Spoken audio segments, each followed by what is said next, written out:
أنت شمس وأنت بدر أنت نور فوق نوري warahmatullahi wabarakatuh. Alhamdulillah wassalatu wassalamu ala rasulillah nabiyina Muhammadin wa alihi wa sahbihi wa man walah. Asyhadu an la ilaha illallah wahdahu la syarikalah wa asyhadu anna Muhammadan abduhu wa rasuluh. Qala Allah ta'ala fi kitabihil karim ya ayyuhalladzina amanu taqullaha haqqa tuqatih wa la tamutunna illa wa antum muslimun. Amma ba'd, fa inna asdaqal hadits kitabullah wa khairal hadi hadi Muhammadin sallallahu alaihi wasallam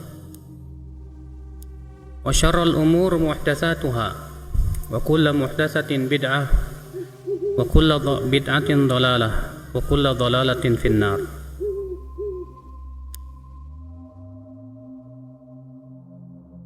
Ikhwatul iman, alhamdulillah kita bersyukur kepada Allah atas limpahan karunia dan nikmat yang Allah berikan kepada kita. Siang hari ini kita akan membahas misteri rumah angker. Pernah lihat rumah angker nggak, Pak? Apa sih yang dimaksud dengan rumah angker? Ya rumah serem lah. Katanya banyak setannya.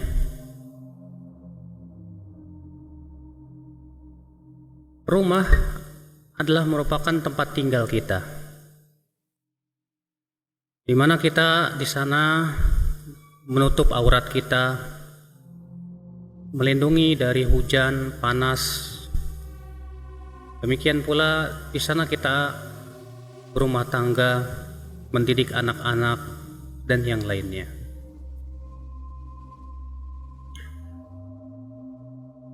Dan kita butuh sekali dan menginginkan rumah yang damai,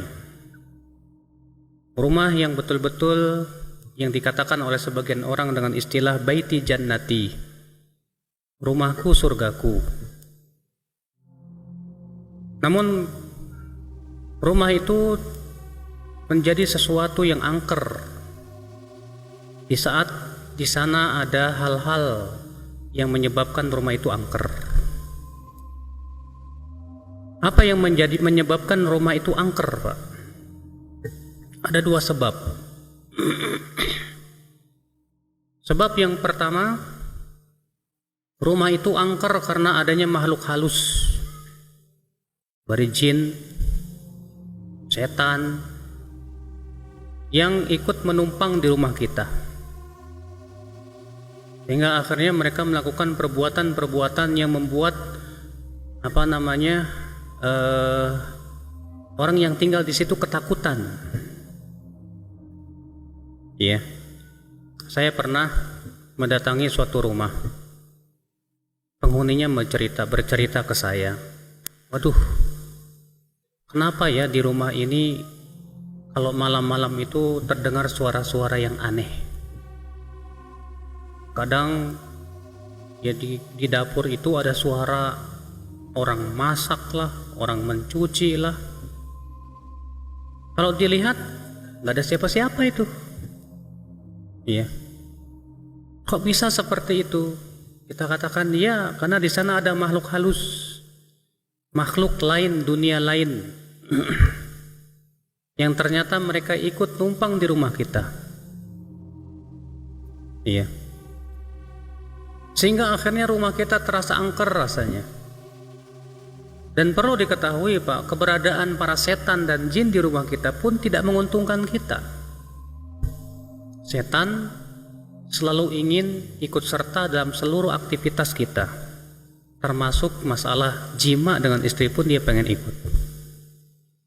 Termasuk ketika kita makan pun dia ingin ikut serta. Bahkan ya setan di antara tujuannya adalah ingin memisahkan antara suami dan istri. Bukan dalam hadis yang sahih diriwayatkan Muslim, ketika Allah turunkan iblis ke dunia, iblis pun mengambil arasnya di atas laut. Faba'atha sarayah, maka iblis pun mengirimkan pasukan-pasukannya. Fa'aqrabuhum ilaihi manzilatan ya'dhamuhum fitnah, di mana pasukannya yang paling dekat kepada iblis, yaitu yang paling besar fitnahnya untuk manusia. Fayaqulu ahaduhum, salah satu pasukannya berkata, fa'altu kada wa kada, aku melakukan begini dan begitu.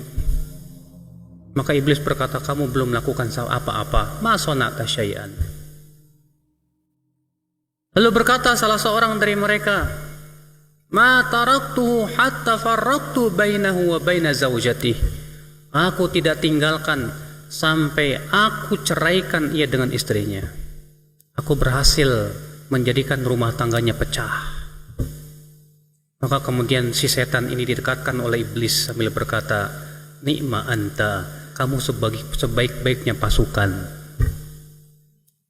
Berarti di antara tujuan iblis mengirim pasukan-pasukannya di antaranya ini, Pak. Keberhasilan untuk memecah belah antara suami dan istri. Makanya keberadaan setan dalam rumah kita sangat tidak menguntungkan kita. Ini sebab pertama rumah kita angker. Sebab yang kedua rumah kita angker karena penghuni-penghuninya yang angker. Ada seorang laki-laki berkata, saya malas pulang ke rumah. Kenapa, Pak? Angker rumah saya itu. Setiap saya pulang, saya melihat mata terbelalak, suara yang tinggi. Ternyata tiada lain itu istrinya yang suka marah-marah. Akhirnya angker, merasa angker sama suaminya. Atau sebaliknya, istri pun merasa tidak betah di rumahnya. Kenapa? Karena dia punya suami yang ringan tangan, mudah marah. Kalau marah yang keluar itu kebun binatang, sumpah serapah, maunya nempeleng dan yang lainnya. Saya yakin, Pak, rumah ini terasa angker buat istrinya. Pasti dia tidak akan betah tinggal di rumah. Pasti dia ingin segera pergi dari rumah itu. Kenapa? Karena penghuninya yang angker. Nah, inilah dua sebab kenapa rumah itu jadi angker. Dan kita akan bahas yang pertama dulu. Kenapa rumah kita jadi angker? Sebab yang pertama karena adanya makhluk lain yang tinggal di rumah-rumah kita. Dahulu di zaman Rasulullah, disebutkan dalam sebuah kisah dalam hadis yang sahih, ada seorang sahabat pulang, didapati istrinya sedang berdiri di depan rumah. Rupanya sahabat ini terbawa cemburu, mau diserang istrinya pakai tombak. Maka istrinya berkata, sebentar hai suamiku, jangan tergesa-gesa. Kamu lihat dulu apa yang ada di dalam rumah itu. Dibuka rumahnya, ternyata di dalam rumah itu ada ular besar. Maka suaminya pun segera menyerang dengan tombaknya. Ya, namun kedua-duanya mati. Tidak diketahui mana yang duluan mati. Ternyata itu jin. Maka Rasulullah SAW bersabda, sesungguhnya di kota Madinah ini ada jin-jin. Maka apabila kalian menemukan ular di rumah kalian, kata Rasulullah, suruh dulu pergi 3 kali.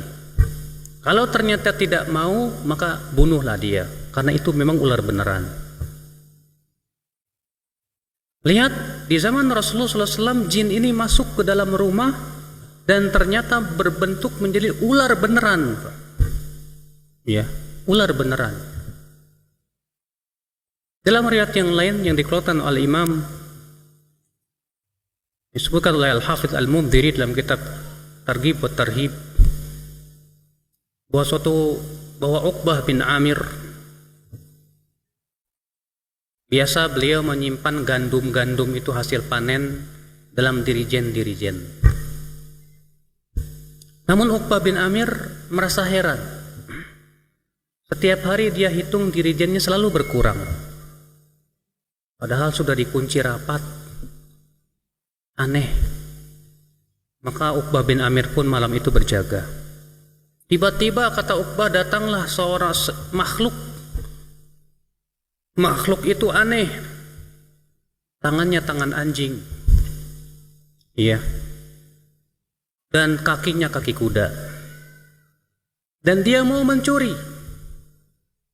Lalu kemudian Uqbah pun menangkap dia. Ternyata itu jin yang mau mencuri, Pak. Iya. Mungkin kalau di Indonesia istilahnya apa? Tuyul. Iya. Cuman kan kalau di Arab tuyulnya beda, Pak. Kalau di Indonesia tuyulnya kecil-kecil gitu kan. Lucu-lucu. Iya. Bahkan ada juga tuyulnya yang seksi, Mbak Yul namanya.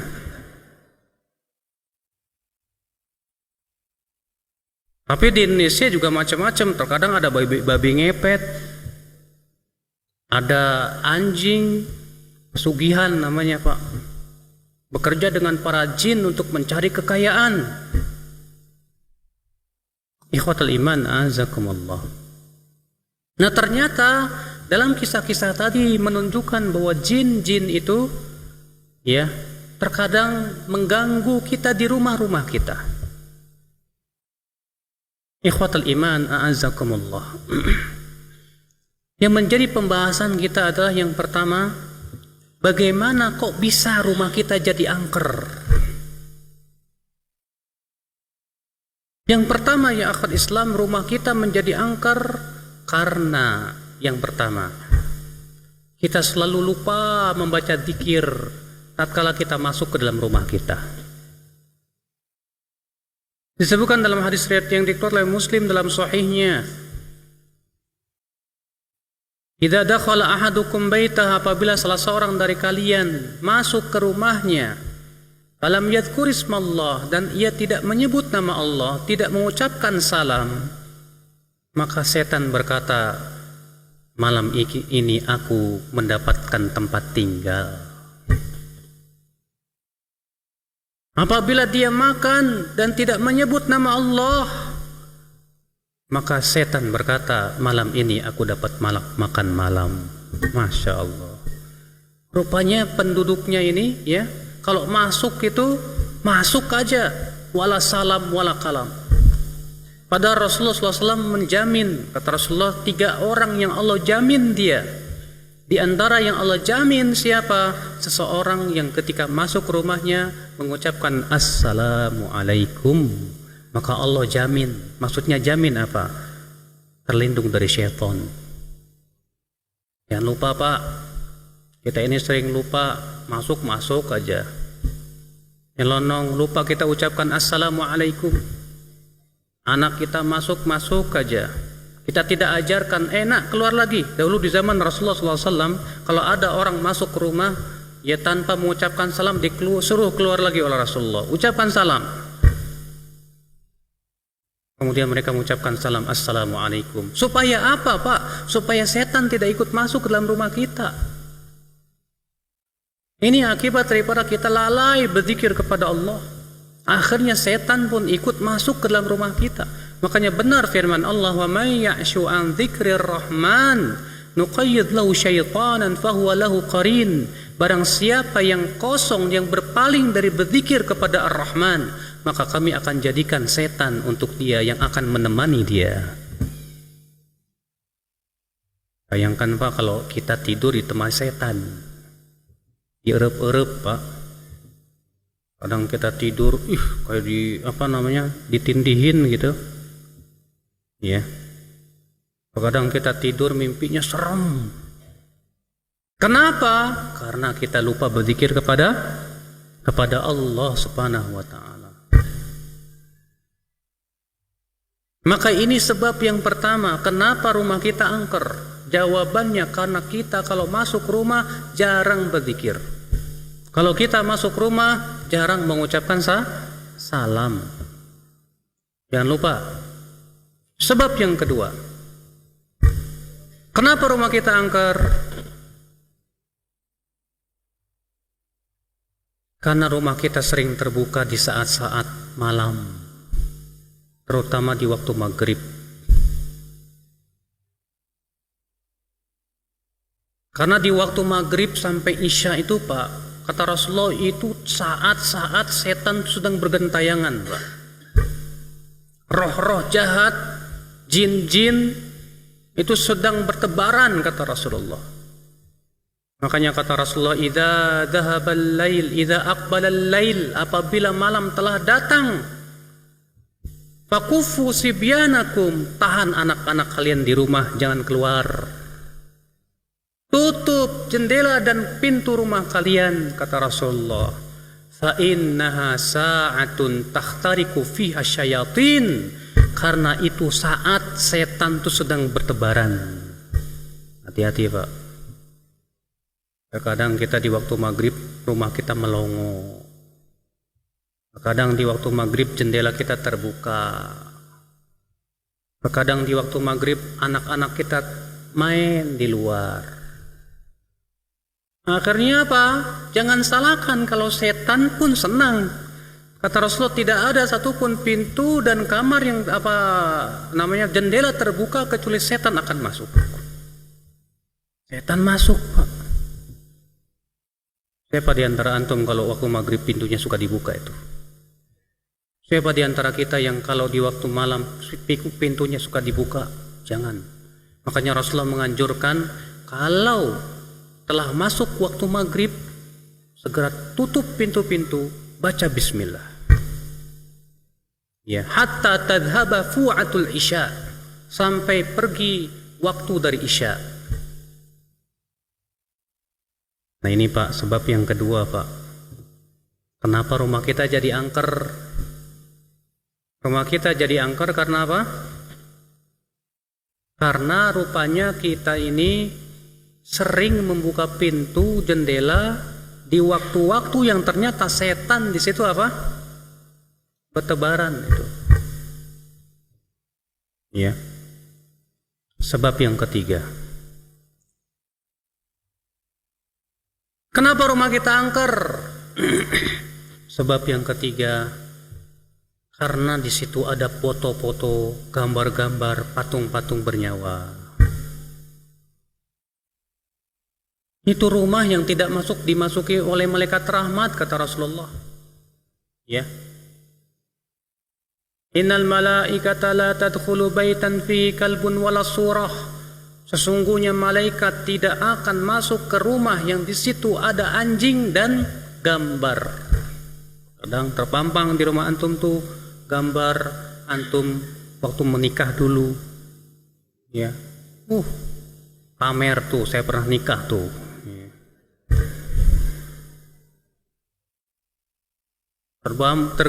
Terpampang di situ foto keluarga, masya Allah. Ya, istri pertamanya, di sini istri keduanya kali. Ya. Hal seperti itu bisa mengusir malaikat rahmat, Pak. Kita kan sebagai seorang muslim pengen rumah kita dirahmati. Kalau malaikat rumahnya pergi, ngacir gimana? Bagaimana akan datang rahmat ke rumah kita? Kalau malaikat rahmatnya pergi, rahmat pun tidak akan datang ke rumah kita. Kalau rahmat tidak akan datang ke rumah kita, berarti yang datang apa? Setan. Akhirnya tidak berkah hidup kita. Ya. Nah, ini ya akhwal Islam, azakumullah. Ini sebab yang keberapa? Sebab yang ketiga kenapa rumah kita jadi angker, Pak. Ya. Sebab yang keempat, kenapa rumah kita jadi angker? Banyak jinnya, banyak makhluk halusnya. Karena banyak kamar-kamar yang kosong, tidak terisi. Makanya disebutkan dalam sebuah riwayat yang sahih, kata Rasulullah, rumah itu untuk 3 orang. Yang pertama untuk tamu, kamar tamu. Yang kedua untuk kamar pemilik rumah, ya. Dan yang ketiga untuk, saya lupa yang ketiga ini untuk apa ya? Saya lupa untuk dapurnya apa ya? Saya lupa. Adapun selainnya kata Rasulullah untuk setan. Berarti kalau antum punya rumah antum banyak yang kosong. Ya yang kosong itu tempatin setan, Pak. Ya. Makanya hati-hati ya akhwat Islam azakumullah, jangan sampai ada ruangan dari rumah rumah kita itu yang ternyata kosong, melompong, tidak diisi. Maka pada waktu itu akan diisi oleh apa? Setan. Makanya tidak aneh di sebuah perumahan yang mewah, rumahnya gedong, besar, kamarnya banyak, ternyata penghuninya cuma beberapa orang doang. Akhirnya angker. Salah siapa?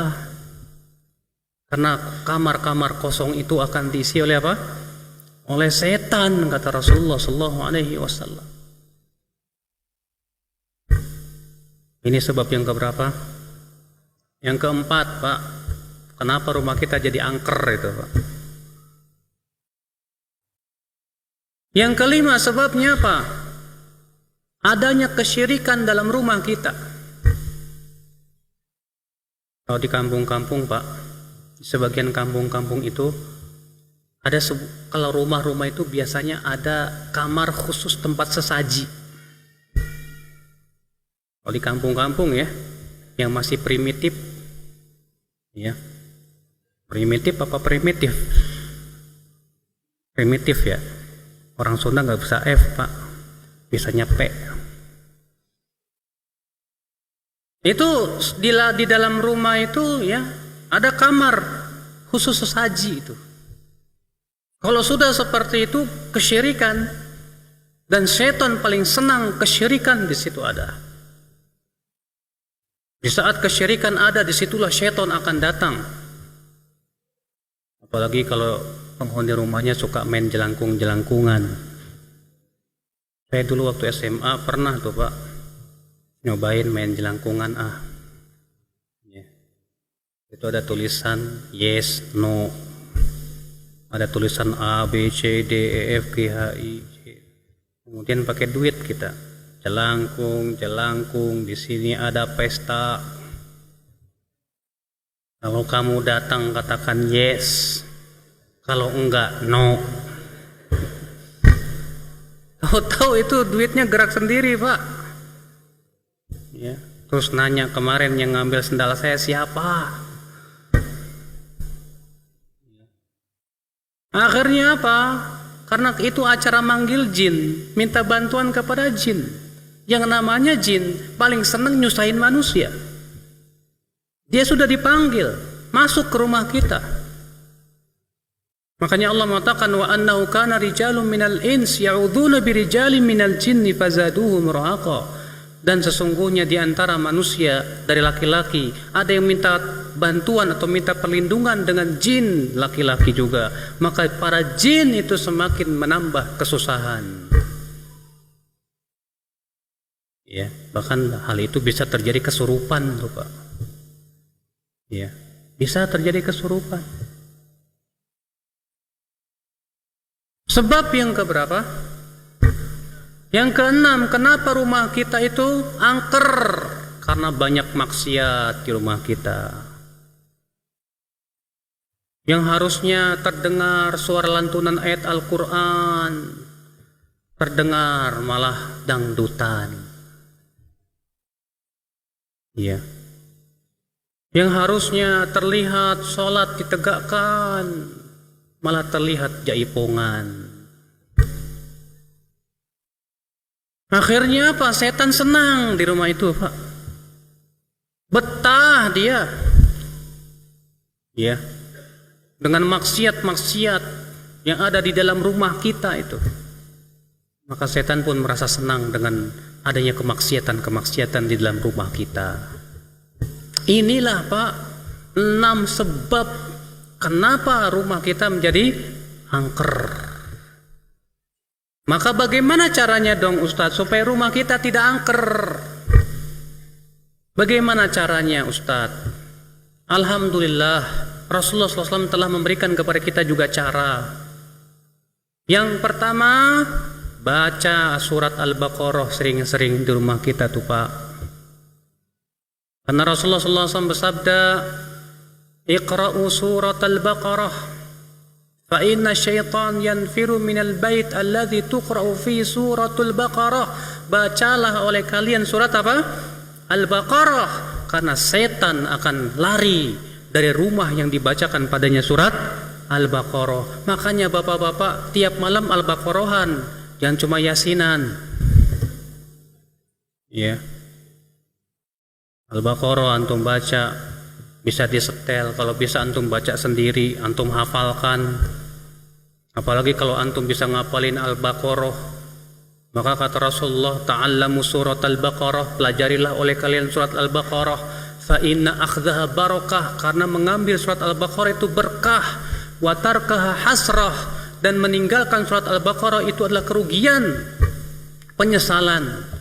Wala yastati'uhal batalah, dan para penyihir pun tidak akan mampu terhadap surat Al-Baqarah.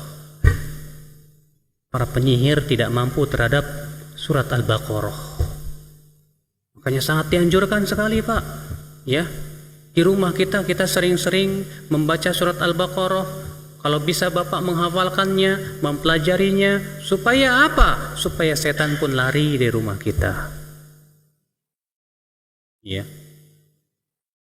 Sebab yang kedua yang insya Allah berusaha kita supaya rumah kita tidak angker, yaitu jangan lupa berzikir kepada Allah. Di saat kita makan, di saat kita masuk ke rumah, di saat antum berjima dengan istri antum. Antum punya istri enggak? Punya. Doa jima apa? Allahumma barik lana fima razaqtana. Itu mau makan Pak. Bismillah, Allahumma jannibna syaitan wa jannibi syaitan ma razaqtana. Ya, sampai-sampai di antara ya orang itu ada yang menambangkan pakai kaligrafi gede, Bismillahi janni Allahumma jannibna syaitan wa jannibi syaitan ma razaqtana. Ikhwatul Islam, ma'azakumullah. Ini penting ya akhi, karena zikir itu sangat kuat dan kokoh sekali untuk melindungi rumah-rumah kita dari apa? Ya, daripada gangguan setan, para jin-jin yang jahat. Ya, karena zikir itu kekuatannya dahsyat sekali. Yang ketiga, agar rumah kita tidak angker ya akhwat Islam, azakumullah, laksanakan ketaatan di dalam rumah kita, tegakkan tauhid di dalam rumah kita, amalkan sunnah dalam rumah kita, copot itu yang namanya foto-foto, jangan dipampang. Ya, patung-patung yang ada kepalanya dipotok, diputuskan. Kadang antum punya beli boneka anak, mirip bonekanya sama binatang. Ini pun juga diantara sebabnya tuh Pak. Iya, kalau antum mau beli bonekanya yang jangan kayak manusia banget Pak, atau jangan kayak binatang banget. Kalau bisa tidak ada kepalanya, dicabut aja itu matanya, ya. Udah, yang penting kan ada boneka. Makanya Rasulullah SAW pernah melihat Aisyah bikin boneka-bonekaan. Kemudian Rasulullah bertanya, "Hai Aisyah, ini boneka apa?" Kata Aisyah, "Ini kuda ya Rasulullah." Kata Rasulullah, "Kok kuda ada sayapnya?" Kata Aisyah, "Kan ini kudanya Nabi Sulaiman." Iya. Aisyah bikin kuda-kudaan tapi dari kain. Kalau sebatas begitu saja nggak masalah. Itu diperbolehkan kata para ulama. Tapi kalau ternyata itu mirip banget, ada kepalanya, ada matanya, ada hidungnya dan yang lainnya, jangan Pak, jangan. Karena itu bisa mengundang apa? Syayatin. Maka kalau kita ingin rumah kita supaya tidak angker Bapak sekalian, tegakkan ketaatan di dalam rumah kita. Tegakkan tauhidullah, jadikan mereka menauhidkan Allah Subhanahu wa taala. Kemudian yang ketiga, agar rumah kita tidak angker akal Islam, atau yang keempat atau yang ketiga, terserahlah berapa kek. Ya.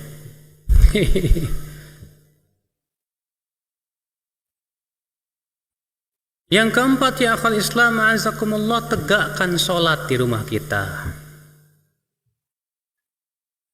Kata Rasulullah, "Idza shalla ahadukum fil masjid," apabila salah seorang dari kalian telah sholat di masjid, "falyaj'al fi baitihi nasiban min sholatihi," hendaklah ia jadikan bagian dari sholatnya itu di rumahnya. Fa innallaha ja'ilun lahu min sholati khaira, sebab Allah akan menjadikan kebaikan untuk rumahnya dari sholatnya tersebut. Rasulullah menyuruh supaya rumah kita itu ada bagian dari sholat kita. Makanya kalau kita sholat di masjid, sholat sunnahnya di mana? Di rumah. Makanya Rasulullah SAW mengatakan sebaik-baiknya sholat itu di rumah, kecuali sholat fardu. Maka antum jangan biasakan sholat sunnah itu di masjid terus. Biasakanlah sholat sunnah itu di rumah. Supaya apa? Supaya rumah kita kena bagian sholat itu, Pak. Sebab dengan sholat itu, kata Rasulullah, Allah akan jadikan kebaikan di dalam rumah kita. Allah akan jadikan kebaikan di dalam rumah kita. Ikhwatal iman, a'azzakumullah. Yang kelima, agar rumah kita tidak angker, tidak dimasuki oleh para jin-jin itu, makhluk-makhluk halus itu, yaitu akal Islam, a'azzakumullah, berusahalah rumah kita itu, ya akhi, dikumandangkan ayat-ayat Al-Quran, dibacakan ayat-ayat Al-Quran secara umum. Sebutkan dalam hadis yang dihasankan oleh Syekh Albani bahwa rumah yang dibacakan ayat-ayat Al-Quran, maka dia akan bersinar bagi penduduk langit itu seperti bintang-bintang bagi penduduk bumi. Kalau antum melihat ke langit di waktu malam berkedip-kedip, demikian pula rumah-rumah yang dibacakan Al-Quran, maka buat penduduk langit rumah itu berkedip-kedip, ya, terlihat bercahaya. Makanya subhanallah, jangan lupa Pak, rumah kita itu jangan sepi dari membaca Al-Quran, Pak. Karena ini sangat penting sekali. Syaitan pun akan pergi insya Allah dari rumah kita. Jangan lupa, makanya Rasulullah SAW menganjurkan kita untuk baca Al-Quran, ya, supaya khatam Al-Quran sebulan sekali kalau bisa. Kalau nggak bisa ya 2 bulan sekali. Kalau nggak bisa ya setahun sekali. Tapi kalau bisa antum bisa sebulan sekali, masya Allah, itu sangat dianjurkan oleh Rasulullah SAW. Nah, ini dia sebab pertama kenapa rumah itu angker. Karena rupanya di dalam rumah kita ada makhluk lain yang ikut hidup di rumah kita. Adapun sebab yang kedua, penghuninya yang angker. Ya. Ini bisa menyebabkan rumah itu angker, Pak. Suami yang temperamen atau istri yang marah-marah. Akhirnya kehidupan rumah tangga pun menjadi sesuatu yang bagaikan api neraka. Gak betah dia tinggal di rumah karena melihat pasangannya, suaminya atau istrinya ternyata dia membuat dia tidak bisa nyaman dalam rumah dia. Maka akhwat Islam, azakumullah, ini banyak sebab kenapa hal itu bisa terjadi. Sebab yang paling utama adalah akibat maksiat-maksiat yang dilakukan oleh penghuni rumah. Suami yang di luar ternyata ganjen. Suami yang ternyata di luar matanya jelalatan, gak betah ngelihat akhwat bening. Ya. Istri mungkin pula ia berbuat maksiat kepada Allah Subhanahu wa taala. Sehingga akhirnya maksiat itu merubah sikap dan sifat. Makanya Rasulullah SAW bersabda dalam hadis yang dikeluarkan Tirmidzi apa? Ma tawadda itsnan. Tidaklah dua orang yang saling mencintai tadinya, tsumma yufarraq bainahuma, kemudian pecah, bercerai, illa bidzambi yusibu ahaduhuma, kecuali akibat daripada dosa yang dilakukan oleh salah satu dari keduanya. Biasanya akibat dosa tuh Pak. Ya, ima dosa suami atau dosa istri. Akibat dosa akhirnya menyebabkan sifat seorang manusia berubah. Akibat dosa menyebabkan seseorang bisa saja mudah marah. Akibat dosa terkadang menimbulkan suudzon, berburuk sangka. Akibat dosa akhirnya rumah tangga kita tidak berkah. Makanya berusaha suami, istri tinggalkan dosa. Berusaha bertakwa kepada Allah Subhanahu wa taala dalam rumah tangga kita. Yang kedua,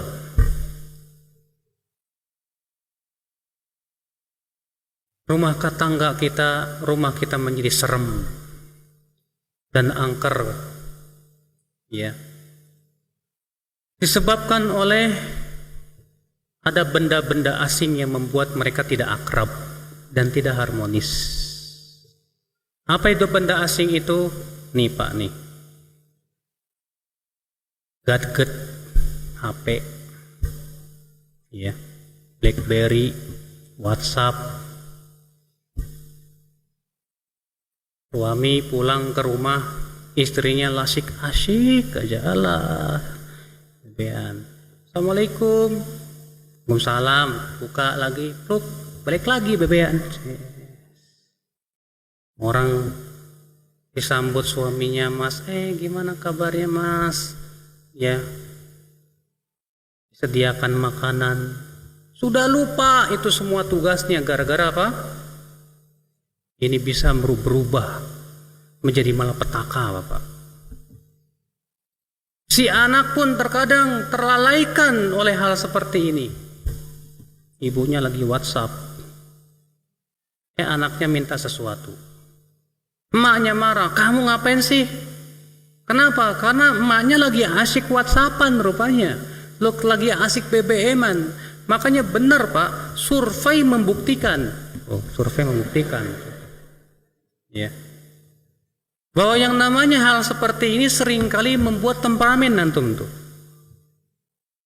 Anak, ya, ketika suami ataupun istri sedang asyik begitu, dia merasa tidak diperhatikan. Akhirnya kalau anak merasa tidak diperhatikan, akhirnya dia akan sedikit nakal karena dia minta perhatian. Tapi apa yang menjadi permasalahan? Si ibu pun sedang asyik begitu, tidak suka diganggu. Suami istri masing-masing asyik. Memang betul ya kata orang, ya, BBM ataupun yang lain menjauhkan yang dekat, mendekatkan yang jauh. Ya, suami istri lagi sender-senderan, punggung-punggungan masing-masing begini aja. Ya, akhirnya hubungannya jadi kurang harmonis. Apalagi kalau suami atau istri sudah asyik dengan Facebook, sudah kenalan sama yang namanya lawan jenis. Wah, bahaya itu Pak. Ada seorang akhwat ngomong ke saya, Ustadz, suami saya ini kok aneh ya, main Facebook sampai jam 3 malam Ustadz. Main Facebook sampai jam 3 malam, bayangkan. Masya Allah. Saya pernah tegur sama suami saya, marah dia Ustadz. Tuh kan, angker enggak? Ya. Marah dia. Saya bilang, ngapain sih mas habiskan? Saya ini mau dakwah. Loh, dai. Ya. Udah jadi ulama Facebook. Dia bilang mau dakwah, ngapain habiskan waktu dengan itu? Kenapa dia tidak habiskan waktu dengan ngapalin Sahih Muslim, Sahih Bukhari? Itu kan lebih manfaat daripada dihabiskan dengan Facebook. Sebaliknya, suami, ada ikhwah datang ke saya, kayak nangis, mau sedih gitu. Kenapa akhi? Nggak tahu lah Ustaz. Istri saya semenjak saya izinkan main Facebook kok berubah. Ya sekarang tidak semesra yang dulu. Lebih asik dengan Facebook. Dan subhanallah semakin kemari kok semakin berubah temperamen. Bahkan kemarin dia minta cerai. Kok bisa begitu ah? Ada curiga kata Ana. Coba antum lihat, kayaknya dia kenalan sama laki-laki itu. Ternyata benar, rupanya ketemu bekas pacarnya waktu SMA. Cinta kembali bersemi. Wah, teringat-ingat masa lalu yang indah. Cinta pertamaku ini, alah. Ya. Dan ternyata semakin buruk keadaannya, Pak. Allahu a'lam, setelah itu saya nggak pernah dengar lagi dia. Saya dengar katanya sudah cerai. Subhanallah, bisa seperti itu Pak. Gara-gara apa? Facebook bisa seperti itu. Menghancurkan rumah tangga manusia. Makanya benda-benda asing seperti itu, waspadalah. Ya. Karena ini berat sekali. Ini senjata yang punya dua mata. Kalau tidak menghancurkan hidup kita, menghancurkan waktu kita dan yang lainnya, habis terkadang. Ikhwatul iman, a'azakumullah. Ya. Nah ini, akhi, benda asing ini yang terkadang membahayakan kita. Kita harus segera sadar. Karena kalau benda asing itu sudah masuk di hati kita, terkadang mata kita buta. Terkadang mata kita sudah tidak bisa melihat kebenaran lagi. Terkadang ya sulit rasanya untuk melaksanakan ketaatan kepada Allah. Ikhwatal iman, a'azakumullah. Kemudian di antara sebabnya, kenapa rumah kita angker gara-gara penghuninya? Yaitu karena suami maupun istri tidak menjadi hamba-hamba yang tunduk kepada Allah. Tidak menjadi hamba-hamba yang taslim kepada Allah dan Rasulnya. Salawatullahi alaihi wasallam. Sehingga ketidaktundukan dia kepada Allah, ketidaktundukan dia kepada Rasulullah menyebabkan akhlak-akhlaknya berubah, menyebabkan sikap dan sifatnya berubah. Karena memang benar kata Ibnu Qayyim rahimahullah, maksiat itu akan menyebabkan panasnya jantung, panasnya hati kita. Dan panasnya hati akan merubah sifat dan sikap seorang manusia. Makanya antum lihat, saya pernah lihat ada seorang ikhwah, ya, setelah ngaji sifatnya berubah aja 180 derajat Pak. Bahkan pekerja-pekerjanya sendiri cerita ke saya begitu.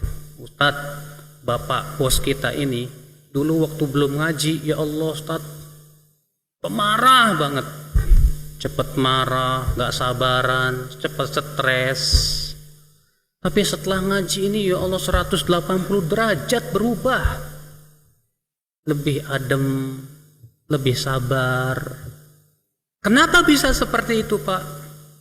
Karena dulu sebelum dia ngaji, mungkin dia lupa kepada Allah. Dia tidak tunduk kepada Allah.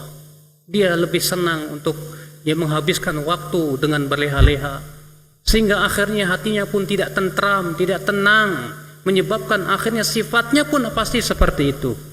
Tapi setelah dia mengaji, dia banyak berzikir kepada Allah, dia dekat kepada Allah, hatinya tenang. Makanya Allah mengatakan, ala bi dzikrillahi tatmainnul qulub. Ketahuilah dengan zikir kepada Allah, hati itu akan menjadi apa? Tentram. Tenang ya akhul Islam, azakumullah.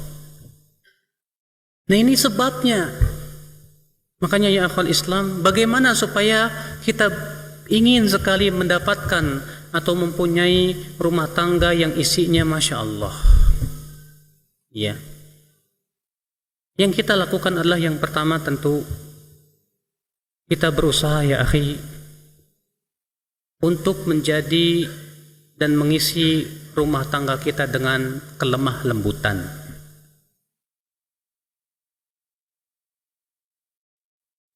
Sebutkan dalam hadis yang sahih atau dihasankan oleh Syekh Albani dan Imam Ahmad dan yang lainnya, apabila Allah menginginkan kebaikan pada sebuah rumah tangga, adkhala fi qulubihimur rifqa, Allah akan masukkan ke dalam mereka itu kelemah lembutan.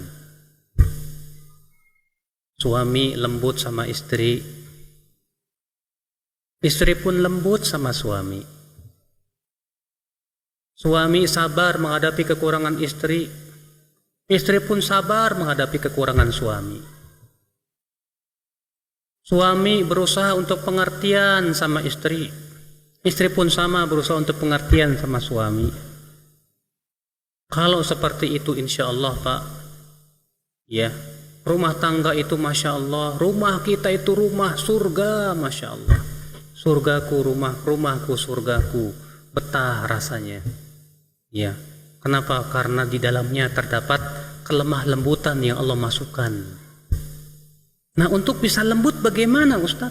Sudah saya sebutkan tadi, tiada lain dengan banyak ketaatan kepada Allah Subhanahu. Makanya sebab yang kedua, isi rumah kita baik suami maupun istri dengan banyak menaati Allah dan saling membantulah untuk menaati Allah. Disebutkan dalam hadis yang diriwayatkan Abu Daud bahwa Rasulullah SAW bersabda, Rahimallahum ra'an, semoga Allah merahmati seorang laki-laki, qama minal lail, ia sholat di waktu malam, lalu ia pun bangunkan istrinya untuk sholat. Jika tidak bangun, diperciki wajahnya. Dan semoga Allah rahimallahum ra'atan, semoga Allah merahmati seorang istri yang bangun di waktu malam, lalu ia pun sholat malam, lalu ia bangunkan suaminya untuk sholat malam. Bila tidak bangun maka diperciki apa? Wajahnya. Pak, antum kalau diperciki lagi tidur sama istri antum ngapain? Yo, ngambek nggak? Ya. Kalau antum nggak ngambek bahkan berterima kasih sama istri, terima kasih mah, thank you. Ya, saya dibangunin buat sholat malam, berarti memang antum orang yang ingin dibantu untuk kebaikan. Tenang, ya, untuk saling apa? Membantu dalam kebaikan. Tapi juga istri jangan cemberut kalau suami ternyata nggak mau bangun. Dan juga suami pun jangan maksa istrinya supaya bangun. Karena tauladan kita Rasulullah SAW, beliau sholat malam dalam keadaan Aisyah tidur di hadapannya. Ketika beliau mau sujud, jadi cubit itu kakinya Aisyah. Aisyah pun kemudian melipat kakinya. Rasulullah sujud. Ketika Rasulullah naik, Aisyah kakinya dilonjorin lagi. Ya. Ketika Rasulullah tersisa sholat witir, belum bangunin Aisyah. Aisyah bangun sholat witir. Ternyata Rasulullah hanya membangunkan Aisyah untuk sholat witir. Tidak maksa Aisyah. Aisyah, kamu sholat malam harus. Iya. Ada seorang ibu ngeluh sama saya, Ustadz, saya punya suami gimana ya Ustadz? Gak suka sholat tahajud Ustadz. Masya Allah ibu, kata saya. Suami ibu sholat 5 waktunya dijaga enggak? Alhamdulillah, rajin ke masjid sih. Jadi ibu maunya kayak gimana? Ya yang mau yang sholat tahajud lah. Masya Allah. Kemampuan orang tuh beda-beda ibu. Jangan sampai hanya karena ibu menginginkan supaya suami ibu seperti ibu, akhirnya setan masuk ke dalam hati ibu dan menganggap suami saya ini payah. Kayaknya udah nggak level sama saya. Mulai itu setan masuk situ Pak. Akhirnya ngelihat ikhwan lain yang lebih soleh. Wah, kalau ikhwan ini soleh ya suami saya. Ya. Jadi itu permainan setan itu Pak. Iya. Akhirnya apa? Lama-lama cinta istri berkurang. Hati-hati seperti itu. Ikhwatul Islam a'azakumullah. Padahal kata seorang ulama Ibnu Qayyim rahimahullah, kalau kamu diberikan oleh Allah kemudahan sholat malam, jangan kamu meremehkan orang yang tidak sholat malam. Bisa jadi yang tidak sholat malam lebih baik dari kamu. Kalau kamu diberikan oleh Allah kemudahan untuk berpuasa, jangan kamu remehkan orang yang tidak berpuasa. Bisa jadi orang yang tidak berpuasa itu lebih baik buat kamu dari kamu. Iya. Maksudnya ya akhal Islam azakumullah, bahwa rumah tangga yang didasarkan kepada ketaatan itu akan memberikan kebahagiaan. Istri yang bertakwa kepada Allah, suami yang bertakwa kepada Allah, istri ya yang berusaha untuk menjalankan hak suaminya, suami yang berusaha untuk menjalankan hak istrinya. Tapi biasa Pak, sepandai-pandainya tupai melompat, akhirnya keblejok juga, jatuh juga. Itu lumrah. Terkadang suami kita selama ini Masya Allah bagus, tapi kok suatu ketika berbuat kesalahan. Nah, kekurangannya istri, kata Rasulullah, terkadang gara-gara satu kesalahan 1000 kebaikan hilang. Makanya kata Rasulullah SAW, ra'aitun nar, aku melihat api neraka, fa'idha aktsaru ahlihan nisa, ternyata kebanyakan penduduknya dari kalangan wanita, yakfurna, mereka kafir. Kemudian ditanya, yakfurna billah, mereka kafir kepada Allah wahai Rasulullah. Kata Rasulullah, tidak, yakfurnal ashir, idza ahsana ahadukum ila ihdahunna ad-dahr thumma ra'at minka syai'an qalat ma ra'aitu minka khairan qat. Ya, tapi ia kafir kepada suami. Apabila salah seorang dari kalian sudah banyak berbuat baik kepada istri, kemudian melihat satu kesalahan dari suami, ia pun langsung berkata, aku tidak pernah melihat kamu berbuat baik. Akhirnya 1000 kesalahan kalah oleh 1000 kebaikan kalah oleh 1 kesalahan. Tapi maaf Pak, terkadang di antara laki-laki pun ada yang berjiwa wanita Pak. Ketika melihat istrinya salah satu aja udah sebel gitu. Hilang semua kebaikan istrinya. Padahal selama ini istrinya sudah capek mendidik anaknya. Selama ini istrinya berusaha untuk berbakti sama suaminya. Tapi gara-gara satu kesalahan yang dilakukan istri, suaminya langsung hilang semua di mata dia. Saya katakan nih, laki-laki setengah perempuan. Iya. Tidak layak seorang laki-laki bersifat seperti itu. Kadang kita dalam berteman juga suka begitu. Kita berteman dengan teman, gara-gara teman kita salah satu, akhirnya kita tinggalkan teman kita. Itu sifat perempuan Pak. Ya. Ikhwatul Islam a'azakumullah. Nah, ya akhi, ya, suami dan istri berusaha untuk saling membantu dalam kebaikan, saling mengingatkan, ya, dan jangan merasa canggung untuk diingatkan oleh suami, oleh pasangan kita. Orang yang tawadu, orang yang ikhlas, tandanya apabila dia diingatkan, dia tidak merasa panas, tidak pula ngeyel, tapi ia mengakui bahwa itu salah. Ya, kalau memang itu salah. dan mendoakan orang yang mengingatkan kesalahannya. Ikhwatul Islam azakumullah. Nah, disinilah penting akhi azakumullah, ya, suami istri saling mengerti. Abu Darda pernah berkata kepada istrinya, "Hai istriku, kalau kamu melihat aku marah, tolong ridhokan aku. Dan kalau kamu marah, aku akan ridhokan kamu, hai istriku." Masya Allah, ya. Abu Darda radhiyallahu anhu warḍah, seorang sahabat yang mulia, ya, berkata kepada istrinya, "Hai istriku, kalau kamu marah, aku akan ridhokan kamu. Tapi kalau aku marah, tolong ridhokan aku." Ikhwatul iman, na'azakumullah. Kemudian ya akhi a'azakumullah, agar rumah kita menjadi rumah idaman, rumah yang betul-betul memberikan kedamaian, bukan rumah-rumah angker, yaitu suami dan istri rajin menuntut ilmu Allah, mempelajari tentang apa itu hak-hak Allah, kemudian menimbulkan keilmuannya tersebut ketakwaan kepada Allah. Dia pun berusaha untuk mempraktekkan ilmunya yang pertama dia praktekkan kepada pasangan hidupnya dulu.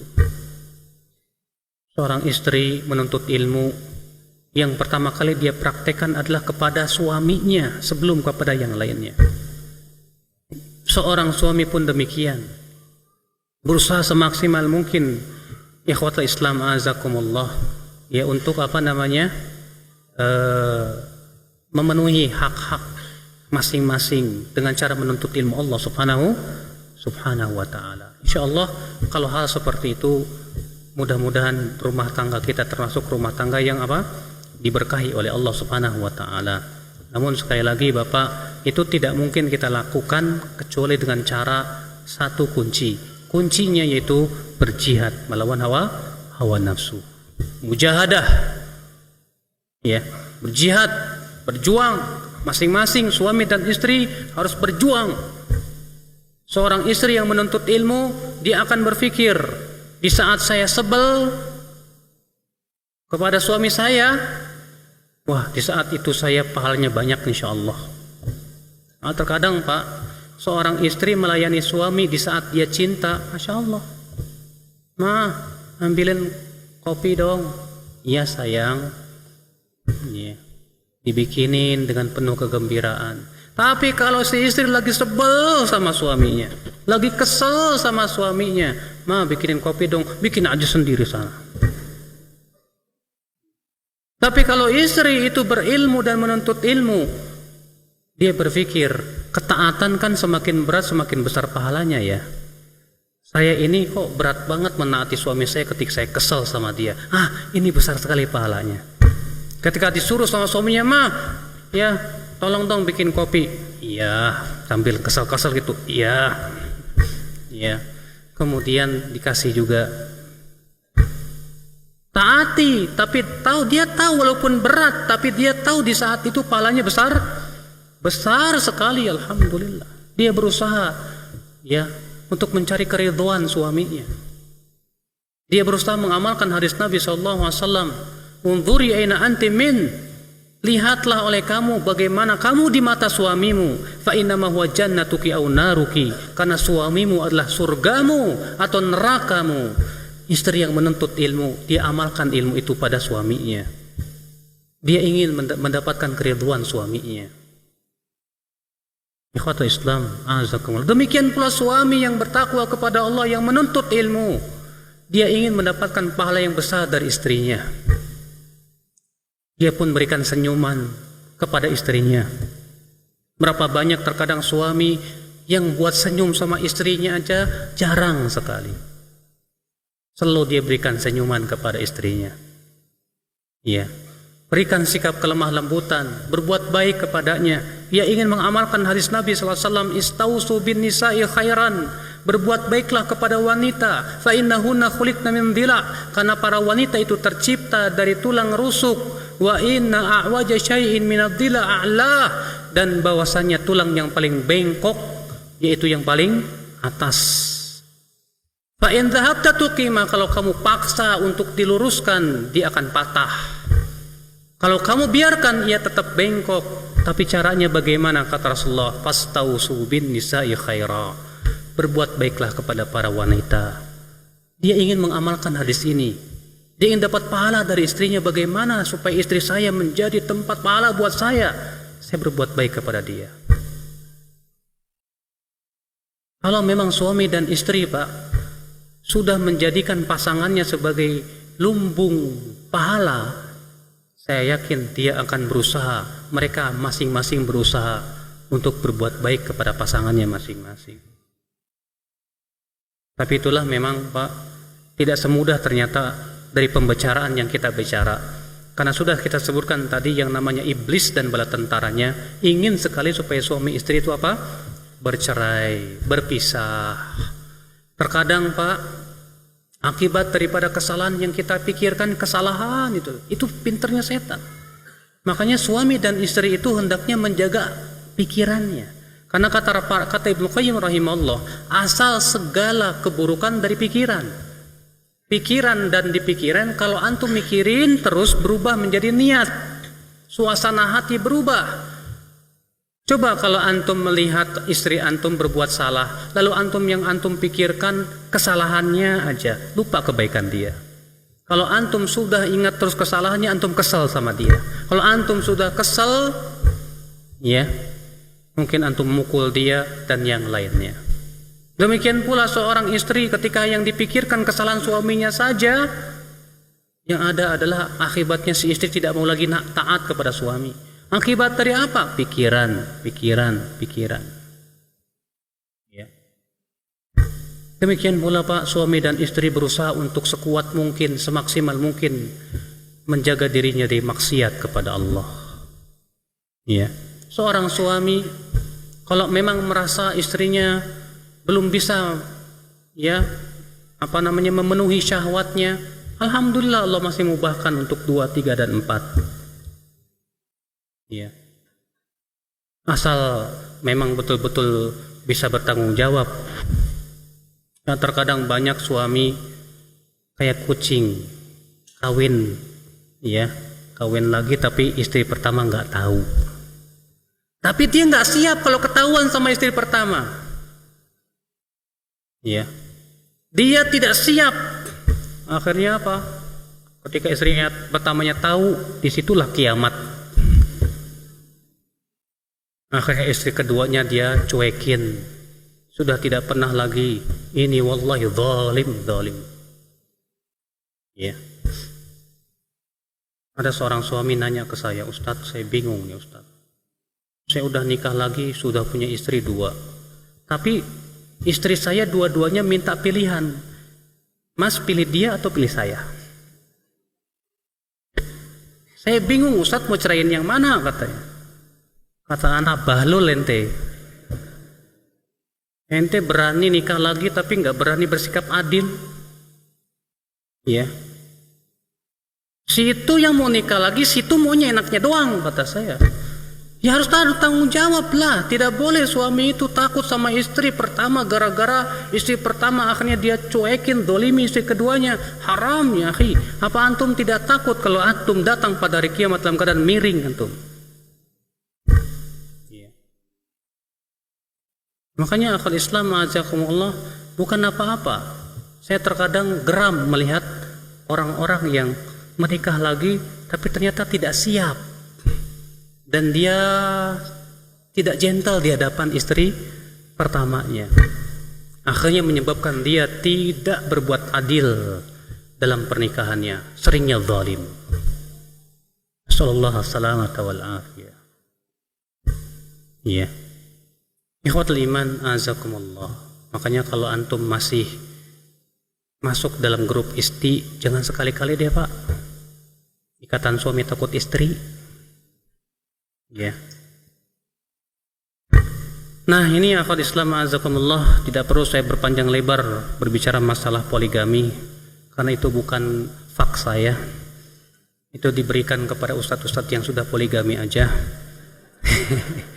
Sebab kalau saya yang bicara mungkin Takutnya ada seorang ikhwan nantang, kok Ustadz nggak ngasih toladan? Puyeng juga saya. Atau tiba-tiba ada akhwat telepon SMS, Ustadz saya pengen jadi istri kedua Ustadz. Alah, nggak mau. Ya, baik, saya kira cukup sampai di sini. Kita buka tanya jawab. Assalamualaikum warahmatullahi wabarakatuh. Bolehkah rumah dipasangin raja untuk tolak bala? Ini bukan jimat Ustadz, itu jimat. Gimana antum bedakan jimat dengan raja? Raja itu bagian daripada jimat, karena tujuannya untuk tolak bala. Dan ini bisa masuk syirik, karena antum menyandarkan hati antum ke raja-raja itu. Seakan raja-raja itu bisa menolak bala yang akan bisa menimpa rumah antum. Ini syirik, Pak, syirik. Ya. Maka rajanya gimana? Sobekin, bakar. Tawakal kepada Allah. Allah yang memberikan manfaat dan mudarat. Ya. Syirik itu, Pak. Ustadz, ketika malam pintu jendela tidak boleh dibuka sama sekali karena kontrakan panas, Ustadz. Aduh.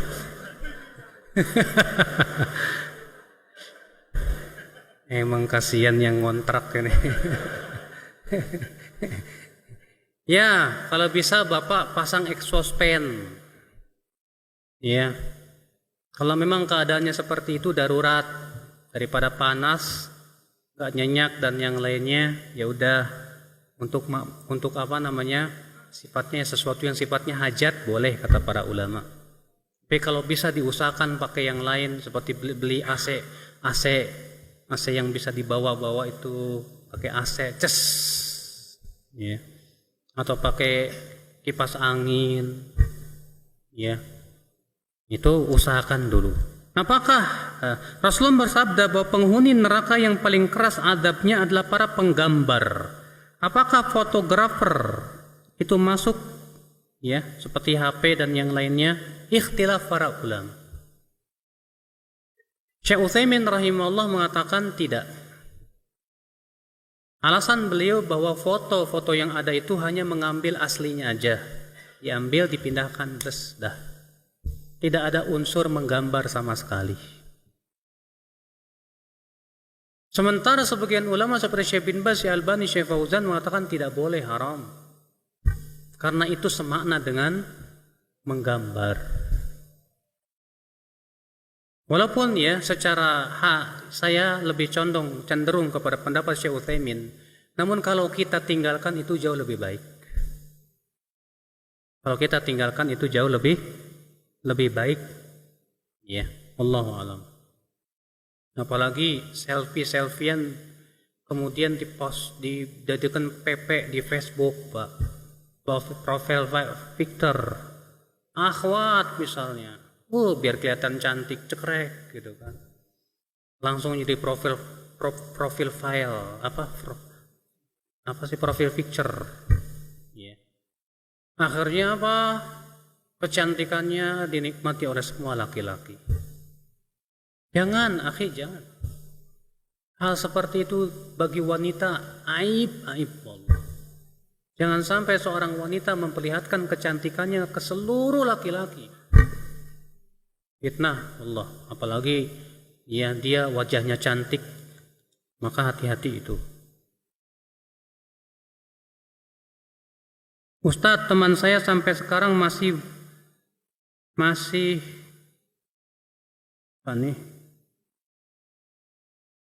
takut gelap dan takut jin. Gimana tuh Ustadz? Lumrah. Takut sama jin, takut sama gelap itu lumrah, Pak. Itu khauf tabi'i, tabiat. Nabi Musa alaihissalam saja, ketika Allah memerintahkan kepada Nabi Musa, wa alqi ma fi yadika, hai Musa, buanglah, lemparkan tongkat yang ada di tanganmu. Lalu kemudian dilemparkan oleh Nabi Musa.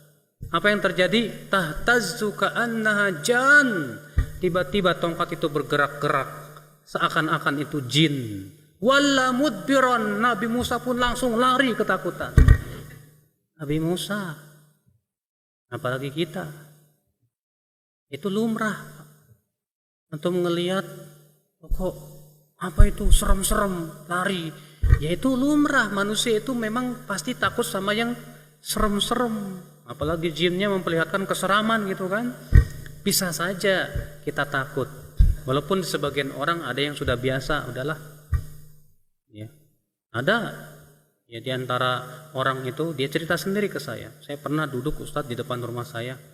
Kebetulan depan rumah saya itu ada pohon jambu. Duduk saya sekitar jam 11 malam katanya. Tiba-tiba dari pohon jambu itu turun orang, Pak. Lalu kemudian dia ngomong gini-gini. Tapi dia biasa aja. Dia bilang, kok kamu jelek banget sih? Pergi. Mungkin ya, jinnya bingung. Ya kok jadi gue. Kuntakutin gak jadi ternyata. Ya, bisa jadi karena dia Masya Allah biasa.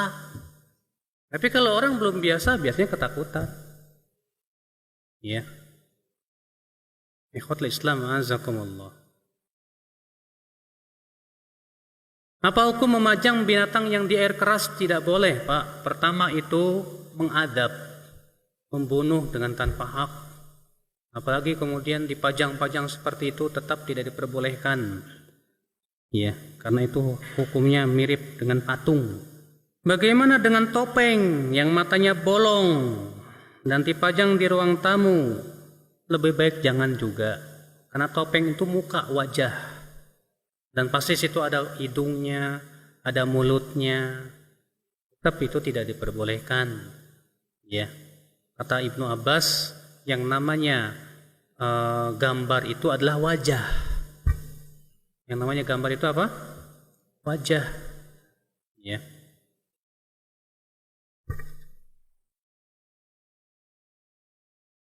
Adakah keutamaan Ustadz menikahi janda atau perawan? Nah loh, Rasulullah menganjurkan untuk menikahi perawan. Suatu ketika Rasulullah melihat seorang sahabat Jabir habis menikah. Rupanya Jabir berkata, aku sudah menikahi janda ya Rasulullah.